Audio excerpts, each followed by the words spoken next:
शरद पवार और उद्धव ठाकरे को supreme court ने अब तक का सबसे बड़ा झटका दे दिया। सुप्रीम कोर्ट ने सुशांत सिंह मामले की जांच न सिर्फ सीबीआई के हवाले कर दी, बल्कि पटना में दर्ज एफआईआर को भी सही करार दिया। ये वही एफआईआर है जिसके दर्ज होने पर उद्धव का तोता संजय राउत ने ड्रामा शुरू कर दिया था और उद्धव के साथ सबूत की मांग करने लगा। सुप्रीम कोर्ट के इस फैसले से न सिर्फ सुशांत सिंह राजपूत मामले की सही जांच हो पाएगी, बल्कि इतना ही नहीं, अब उद्धव ठाकरे के लिए अपनी सरकार और शरद पवार के लिए अपनी पार्टी बचा पाना मुश्किल होगा। सुशांत सिंह मामले में उद्धव के बेटे आदित्य ठाकरे का नाम उछला है, जिसके बचाव में महाराष्ट्र सरकार का पूरा अमला जुटा हुआ है। लेकिन अब उद्धव ठाकरे चाहकर भी कुछ नहीं कर पाएंगे। शरद पवार ने अपने पोते पार्थ पवार को इसलिए सार्वजनिक रूप से फटकार लगाई थी क्योंकि पार्थ ने अनिल देशमुख से सुशांत मामले की जांच सीबीआई से कराने का आग्रह किया था, जिसके बाद एनसीपी में अजीत पवार बनाम शरद पवार के बीच अघोषित लड़ाई शुरू हो गई। सुप्रीम कोर्ट का फैसला एक तरह से शरद पवार की बड़ी पराजय और पार्थ पवार की बड़ी जीत के रूप में देखा जा रहा है। जाहिर है इस फैसले के बाद पवार की हैसियत को बड़ा धक्का तो लगा ही है। इसके साथ ही पार्टी में पार्थ का कद भी बढ़ गया है, जिसे शरद पवार अपरिपक्व बताकर खारिज करने की कोशिश कर रहे थे। पहले से ही गठबंधन की मुसीबतों से दो चार उद्धव ठाकरे एंड कंपनी को अब अपनी सरकार बचाने के लिए पसीने बहाने पड़ेंगे। रही बात साख की, तो सुप्रीम कोर्ट के इस फैसले के बाद उद्धव की छवि गर्त में जानी तय मानी जा रही है। Bureau report, news of India. Sonia Gandhi के नेतृत्व के खिलाफ कांग्रेस में बढ़ते असंतोष और लगातार स्थायी अध्यक्ष की नियुक्ति की मांग के बीच प्रियंका वाड्रा ने बड़ी बात कही है। प्रियंका वाड्रा ने राहुल गांधी की बात का समर्थन करते हुए कहा कि पार्टी का नया अध्यक्ष गांधी परिवार के बाहर का नेता हो। इंडिया टुमारो नामक किताब को दिए गए इंटरव्यू में प्रियंका वाड्रा ने कहा कि राहुल गांधी ने कहा कि हम में से कोई पार्टी का अध्यक्ष नहीं होना चाहिए और मैं इससे पूरी तरह से सहमत हूं। मुझे लगता है कि पार्टी को अपने रास्ते की तलाश करनी चाहिए। प्रियंका गांधी ने यह भी कहा कि उन्हें नेहरू गांधी खानदान से बाहर के अध्यक्ष के साथ काम करने में कोई दिक्कत नहीं है। लोकसभा चुनाव में कांग्रेस की करारी शिकस्त के बाद राहुल गांधी ने पार्टी अध्यक्ष के पद से इस्तीफा दे दिया था। पिछले साल 10 अगस्त को हुई कांग्रेस वर्किंग कमेटी की बैठक में राहुल ने कहा था कि अगला अध्यक्ष उनके परिवार यानी गांधी नेहरू परिवार के बाहर का बनाया जाए। हालांकि कांग्रेस वर्किंग कमेटी ने राहुल की सलाह को नकारते हुए पूर्व अध्यक्ष सोनिया गांधी को एक बार फिर से पार्टी को कमान सौंपते हुए उन्हें कार्यकारी अध्यक्ष बना दिया था। प्रियंका गांधी के बयान के बाद एक बार फिर सवाल खड़ा हो गया कि क्या अगला कांग्रेस अध्यक्ष गांधी परिवार के बाहर का होगा। हालांकि पिछले एक साल में कई बार कांग्रेस नेताओं ने राहुल गांधी को फिर से पार्टी अध्यक्ष बनाने की मांग की है, लेकिन राहुल गांधी की तरफ से वापसी को लेकर तस्वीर साफ नहीं की गई।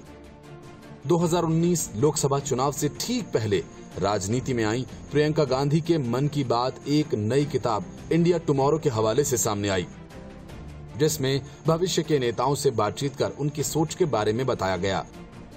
इस इंटरव्यू में प्रियंका गांधी ने राहुल गांधी को खुद से अधिक बुद्धिमान बताते हुए अपना सबसे अच्छा मित्र भी कहा। अब सवाल ये है कि आखिर ऐसा कौन होगा जिसे गांधी वाड्रा परिवार कांग्रेस का अध्यक्ष बनते हुए देखना चाहेगा। जाहिर है प्रणब मुखर्जी जैसे बुद्धिमान और राजनीतिक नेता तो शायद ही गांधी परिवार को सूट करें। ऐसे में क्या किसी नए मनमोहन सिंह की तलाश की जाएगी या फिर मनमोहन सिंह को ही कोई नई भूमिका दी जाएगी? क्योंकि 10 साल तक प्रधानमंत्री के पद पर रहकर मनमोहन सिंह गांधी परिवार की तमाम कसौटियों पर खरे उतरे हैं। मतलब साफ है कि कांग्रेस को फिलहाल परमानेंट नहीं एक्सीडेंटल प्रेसिडेंट की जरूरत है, ताकि राहुल गांधी की बात भी रह जाए, नेताओं की मांग भी पूरी हो जाए और आगे फिर राहुल की वापसी का रास्ता साफ हो जाए। अपने इंटरव्यू में प्रियंका वाड्रा ने अपने पति रॉबर्ट वाड्रा को भोला भाला आदमी बताया और उन पर लगे मनी लॉन्ड्रिंग और भ्रष्टाचार के सारे आरोपों को राजनीति से प्रेरित। Bureau report, news of India. चीनी मिलों और सहकारी बैंकों के दम पर सियासत करने वाले शरद पवार के सितारे इन दिनों गर्दिश में हैं। एक तरफ उनकी पार्टी में बगावत का खतरा तेजी से बढ़ता जा रहा है, तो दूसरी तरफ सहकारी बैंकों की मनमानी पर अंकुश लगाने की मोदी सरकार की योजनाओं ने उनकी नींद उड़ा रखी है। अब शरद पवार ने पीएम मोदी को पत्र लिखकर कोऑपरेटिव बैंक को बचाने की गुहार लगाई है। पवार ने कहा कि प्रधानमंत्री भी इससे सहमत होंगे कि कोऑपरेटिव बैंक्स ग्रामीण अर्थव्यवस्था की रीढ़ की हड्डी हैं। उन्होंने अपने पत्र में कहा कि कोऑपरेटिव बैंक देश में वर्किंग साक्षरता बढ़ाने में अहम किरदार निभाते आए हैं। शरद पवार ने अपने पत्र में कोऑपरेटिव बैंकों पर सरकार की बढ़ती दखलंदाजी पर चिंता जताई है। पवार ने कहा कि सहकारी बैंकों का सहकारी चरित्र कायम रखा जाना चाहिए, तभी ये बैंक किसानों और ग्रामीण मजदूरों, खेतीहरों की मदद करने के लिए अपने मकसद को कामयाब कर पाएंगे। शरद पवार ने कहा कि सहकारी को प्राइवेट बैंक्स में बदलने की सरकार की कोशिश सही नहीं है।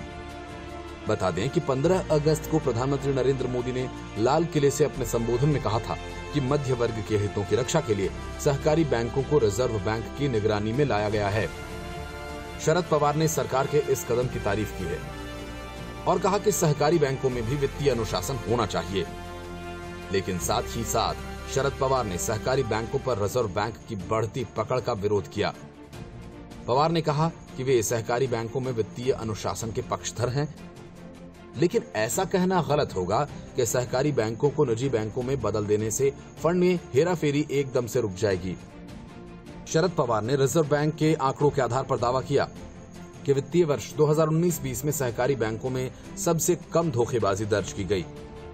एनसीपी अध्यक्ष ने प्रधानमंत्री नरेंद्र मोदी से कहा कि 100 साल पुराने और देश की अर्थव्यवस्था में अहम योगदान देने वाले सहकारी बैंकों पर बेवजह की पाबंदियां न लगाई जाएं। Bureau report, news of India.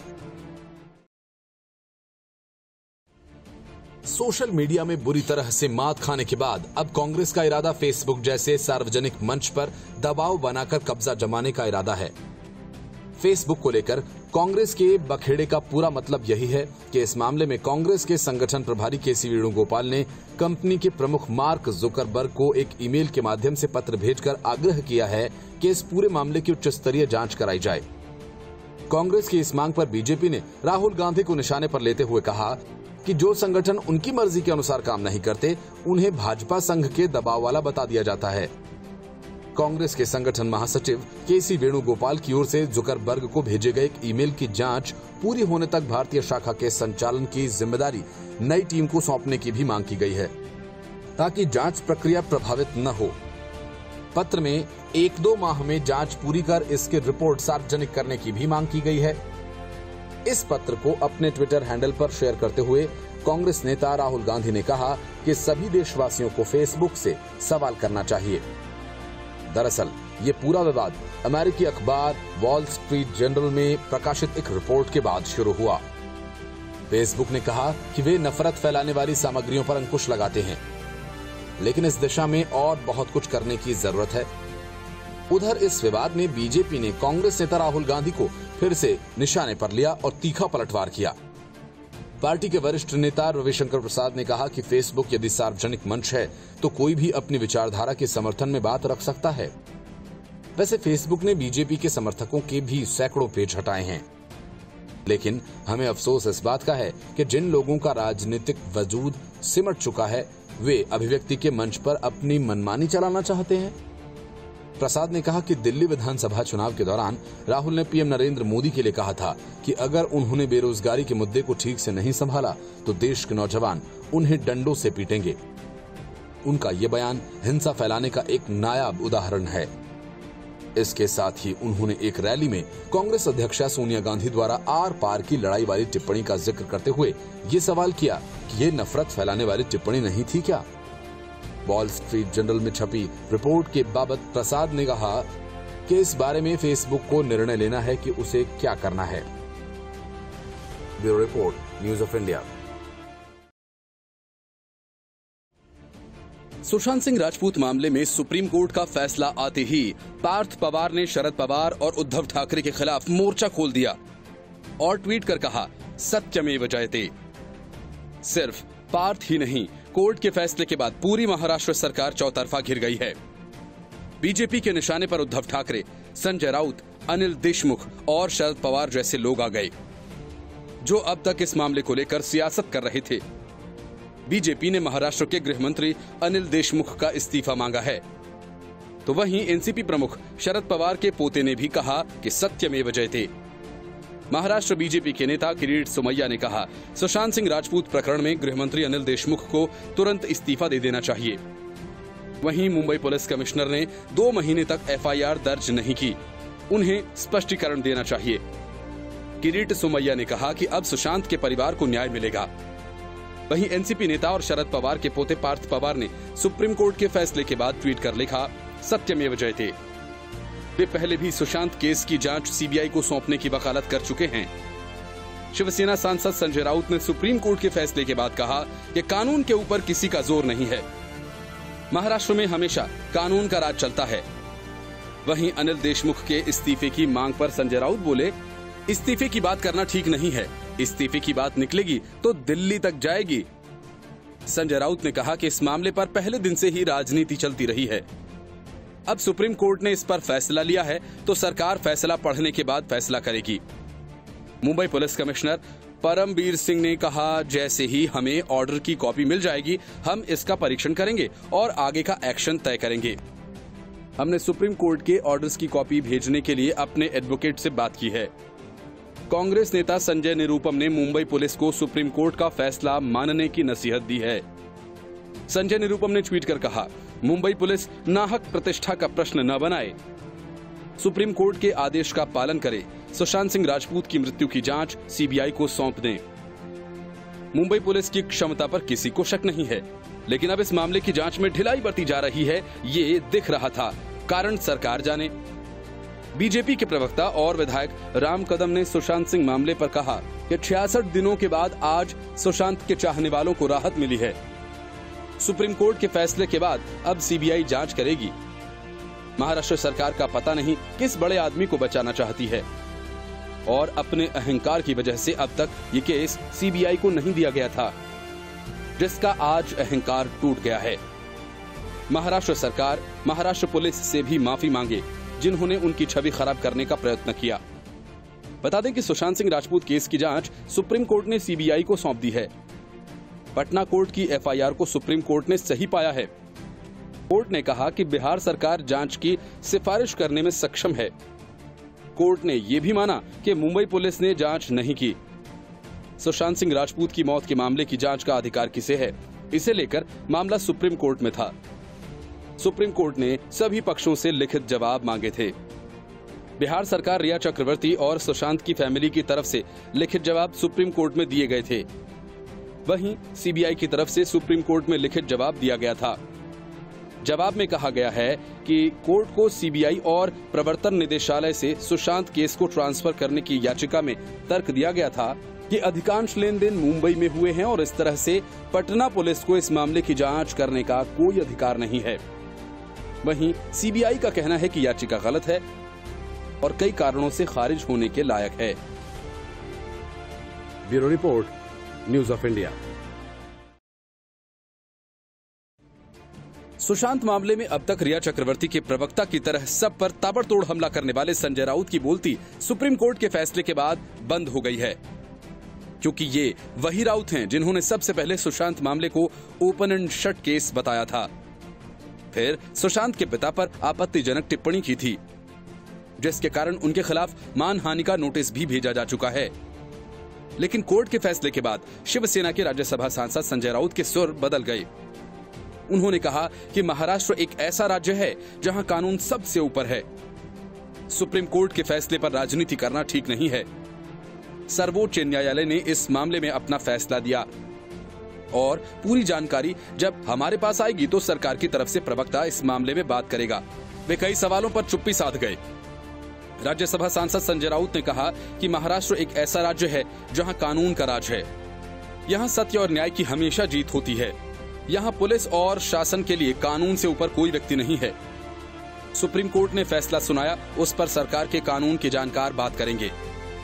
Sanjay Raut ने कहा कि कानूनी कार्रवाई के बारे में सरकार में जो कानून के जानकार हैं, मुंबई पुलिस के कमिश्नर या एडवोकेट जनरल ही सुप्रीम कोर्ट के फैसले पर बात कर सकते हैं।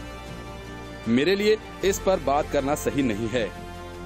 संजय राउत कुछ सवालों पर चुप्पी साध गए। उनसे जब पूछा गया कि बीजेपी नेता किरीट सोमैया ने कहा है कि महाराष्ट्र के गृह मंत्री अनिल देशमुख को तुरंत इस्तीफा दे देना चाहिए, उनके इस बयान के सवाल पर संजय राउत ने कहा कि इस्तीफे की बात करना ठीक नहीं है। इस्तीफे की बात की गई तो ये बात दिल्ली तक जाएगी। संजय राउत ने कहा कि सुशांत सिंह के मामले में पहले दिन से राजनीति चल रही है, अब राजनीति बंद होनी चाहिए। उन्होंने कहा कि अब सुप्रीम कोर्ट ने इस पर फैसला लिया है तो सरकार फैसले का आदेश पढ़ने के बाद फैसला करेगी। आपको बता दें कि सुशांत सिंह राजपूत के मामले में मुंबई पुलिस की जांच पर सवाल उठ रहे थे और संजय राउत इस मामले में लगातार विवादित बयान दे रहे थे। संजय राउत ने 9 अगस्त को सामना में लिखे एक संपादकीय में कहा कि सुशांत के पिता ने दूसरी शादी की थी और सुशांत अपने पिता के इस रिश्ते से खुश नहीं थे, इस वजह से वे परेशान रहते थे। इसके अलावा संजय राउत ने कई अन्य गंभीर आरोप भी लगाए थे। इसके बाद संजय राउत पर माफी मांगने का दबाव बढ़ा, लेकिन उन्होंने माफी नहीं मांगी। संजय राउत ने सुशांत के परिवार से माफी मांगने की बजाय फिर से बयान दिया और धमकी भरे लहजे में कहा कि सुशांत का परिवार आखिर क्या चाहता है। इसके बाद उनका 6 दिन पहले बयान आया कि मुंबई पुलिस की जांच अब लगभग खत्म होने वाली है और ऐसे में सुशांत के परिवार को चुप बैठना चाहिए। राउत ने यह भी कहा कि जो नेता बिना वजह बयानबाजी कर रहे हैं और राजनीति कर रहे हैं, उन्हें भी चुप बैठना चाहिए। Bureau report, news of India. जिस तरह राहुल गांधी की छवि को बर्बाद करने के लिए किसी को कुछ करने की जरूरत नहीं पड़ी, सारा काम खुद राहुल गांधी ने अपने हाथों से कर दिया, ठीक वैसे ही आदित्य ठाकरे ने खुद के साथ किया। सुशांत सिंह मामले में ब्रांड आदित्य की हवा निकाल दी। सुप्रीम कोर्ट के फैसले के बाद अब न तो उद्धव ठाकरे सामने आए हैं और न ही आदित्य ठाकरे। ठाकरे परिवार के भोंपू माने जाने वाले संजय राउत के सुर भी बदल गए हैं। अब तक संजय राउत से लेकर शिवसेना का पूरा प्रचार तंत्र तो आदित्य के बचाव में ही लगा रहा था, लेकिन हद तो तब हो गई जब रिया चक्रवर्ती को भी सामने आकर ये कहना पड़ा कि आदित्य ठाकरे को नहीं जानती। सवाल ये कि रिया को ऐसा कहने की जरूरत क्यों पड़ी, क्योंकि वे खुद सवालों के घेरे में हैं। रिया ने निहायत हास्यास्पद तर्क दिया कि दीनो मोरिया को वो जानती हैं क्योंकि वे सीनियर आर्टिस्ट हैं, लेकिन आदित्य ठाकरे को नहीं। ये तथ्य है कि दीनो मोरिया और आदित्य दोनों दोस्त हैं, दोनों पार्टीबाज दोस्त हैं। दोस्त का दोस्त दोस्त ही होता है, ये बात रिया तो जानती ही होंगी। यही वजह है कि नारायण राणे लगातार दीनो मोरिया से आदित्य की दोस्ती को निशाना बना रहे हैं। आदित्य ठाकरे के लिए भी बीजेपी वही तरीका अपना रही है जिसे कांग्रेस नेता राहुल गांधी के लिए अपनाया गया था। उन्हें भी एक ऐसे वंशज के रूप में प्रस्तुत करो जो राजनीतिक मामलों से ज्यादा मौज मस्ती वाली पार्टियों में दिलचस्पी रखता है। ये और बात है कि राहुल को अपनी छवि खराब करने के लिए किसी बाहरी मदद की ज्यादा जरूरत नहीं पड़ी। इसलिए ये जाहिर किया गया कि महाराष्ट्र के पर्यटन एवं पर्यावरण मंत्री आदित्य ठाकरे अभिनेता सुशांत सिंह राजपूत की मौत से पहले की रात दी गई पार्टी में शरीक हुए थे। हालांकि आदित्य ने इस दावे को जोरदार तरीके से खंडित किया, लेकिन बात बनी नहीं। आदित्य संदेह के घेरे में तो आ ही गए हैं, अपनी वजह से कम, संजय राउत के विवादास्पद बयानों और रिया चक्रवर्ती की सफाई की वजह से ज्यादा। बिहार बीजेपी के प्रवक्ता निखिल आनंद इन्हीं वजहों से आदित्य ठाकरे और संजय राउत के नार्को टेस्ट की मांग भी कर चुके हैं। बीजेपी के लिए युवा वंशजों को निशाना बनाना ज्यादा आसान है, क्योंकि उन लोगों के विशेषाधिकार प्राप्त अंग्रेजीदा और हवाई बताने में उसे ज्यादा मेहनत करनी नहीं पड़ती। और राहुल, इसके बाद आदित्य ने बीजेपी को यह मौका तो थाली में परोस कर दे दिया। राहुल गांधी की छुट्टियों पर चले जाने, लंबे अंतरालों के लिए गायब हो जाने और उनकी पारिवारिक पृष्ठभूमि को भी बीजेपी का शीर्ष नेतृत्व निरंतर निशाना बनाता रहा है और मतदाताओं के दिमाग में ये धारणा बिठाता रहा है कि वे जननेता बनने के लायक नहीं हैं। बेशक इस कोशिश को ताकत देने के लिए राहुल ने खुद भी बहुत कुछ किया है, लेकिन मोदी के दौर में बीजेपी ने राहुल को जिस तरह चोट पहुंचाई है, वैसा किसी दूसरे नेता के ब्रांड को ध्वस्त नहीं किया गया। मोदी और शाह को ब्रांड की अहमियत अच्छी तरह से मालूम है और उनकी पार्टी को अपने विरोधियों के ब्रांड को धूल में मिलाने से ज्यादा राजनीतिक सुकून किसी बात में नहीं मिलता। अब आदित्य ठाकरे अपने आप ही निशाने पर आ गए हैं। ठाकरे वंशज के लिए ये अपने ऊपर अचानक बिजली गिरने जैसा है। अब उनका भविष्य इस पर निर्भर होगा कि वे कितनी कुशलता से अपनी छवि को धूमिल होने से बचा पाते हैं या नहीं। सुशांत मामले में बड़ी जीत बिहार के डीजीपी गुप्तेश्वर पांडे की हुई, जिन्होंने कानून से लेकर मीडिया तक हर मोर्चे पर उद्धव एंड कंपनी के हमलों का करारा जवाब दिया। गुप्तेश्वर पांडे की बातें तब ज्यादा सही साबित हुई जब सुप्रीम कोर्ट ने बिहार पुलिस के तमाम फैसलों पर अपनी मुहर लगा दी और बकौल संजय राउत मुंबई की पुलिस, जिसकी जांच पर तंज कसते हुए गुप्तेश्वर पांडे ने बेस्ट पुलिस ऑफ यूनिवर्स कहा था, उसकी भी हवा निकल गई। गुप्तेश्वर पांडे ने कहा, हम लोगों पर आरोप लगाए गए जबकि हम लोग सही थे। बिहार के सीएम नीतीश कुमार पर रिया की टिप्पणी को लेकर उन्होंने कहा कि सीएम नीतीश पर कमेंट करने की रिया चक्रवर्ती की औकात नहीं थी। हालांकि रिया चक्रवर्ती ने वही सारी बातें कही जो संजय राउत कहते रहे हैं। मतलब ये कि इशारों ही इशारों में गुप्तेश्वर पांडे ने संजय राउत को उनकी हैसियत बता दी। बता दें कि टीवी शो में संजय राउत और गुप्तेश्वर पांडे का आमना सामना भी हो चुका है। तब भी पांडे राउत पर भारी पड़े थे। सुप्रीम कोर्ट ने इस केस को लेकर सीबीआई को सौंप दिया है। सुशांत सिंह राजपूत केस को लेकर सुप्रीम कोर्ट में जज अपना फैसला सुनाते हुए कह रहे हैं कि इस केस में बिहार सरकार सफाई देने में सक्षम है। इस केस में मुंबई पुलिस को सुप्रीम कोर्ट के आदेश का पालन करना होगा। फैसला आने के बाद बिहार के डीजीपी गुप्तेश्वर पांडे ने कहा कि ये न्याय की जीत है, मैं न्यायमूर्ति को प्रणाम करता हूं। उन्होंने कहा कि इस मामले में मुंबई पुलिस ने क्या किया सबने देखा है। उन्होंने कहा कि सर्वोच्च न्यायालय ने जो फैसला दिया है उससे 130 करोड़ जनता के दिल में माननीय सर्वोच्च न्यायालय के लिए जो आस्था थी वो और ज्यादा दृढ़ हुई है। गुप्तेश्वर पांडे ने कहा कि माननीय सुप्रीम कोर्ट का फैसला सर्वमान्य होगा। आज तक मैंने सुना था कि न्यायाधीश भगवान का रूप होते हैं, आज देख लिया। मैं न्यायाधीश को सैल्यूट ही नहीं बल्कि इस फैसले के लिए साष्टांग प्रणाम करता हूं।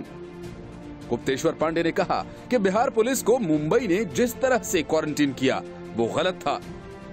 इस फैसले से देशवासियों के मन में सर्वोच्च न्यायालय ने लोकतंत्र के प्रति आस्था को और मजबूत किया है।